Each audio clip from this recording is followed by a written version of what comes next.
হে everyone, আসসালামু আলাইকুম। আমি এখন আমার বন্ধু সাদমিনকে মনোপাতি চালানো শেখাবো আর কি। ঠিক আছে, তুমি এই তো হেডলাইট জ্বালায় ফেলছো, এটাতে হবে না। হ্যাঁ, হেডলাইট অফ হয়েছে। এবার তোমাকে দেখায়, ঠিক আছে? বাইক চালাতে তো পারো অবশ্যই। বাইকের পিক আপ থাকে এখানে, ঠিক আছে? আর মনোপাতির এই যে পিক আপ হলো, এটা তুমি একটু ঠেলার ধাক্কা দিয়ে এই পিক আপটা মারবে। ওকে, হ্যাঁ, ওই যে চলে যাচ্ছে। আসলে ইতালিতে আসছে 10 মাস, তো এক জায়গাতে চাকরি শুরু করছে রেস্টুরেন্টে।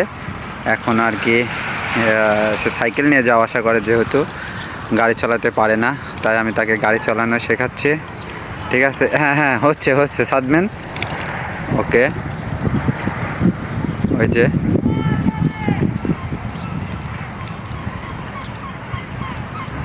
এগুলো কোনো ব্যাপার না, ওই 5-10 মিনিট চালালে আর কি হাত কন্ট্রোলে চলে আসে। আর যারা বাইক চালাতে সাইকেল চালাতে পারে তাহলে তার কোনো কথাই নেই। হচ্ছে, ওকে, চাও।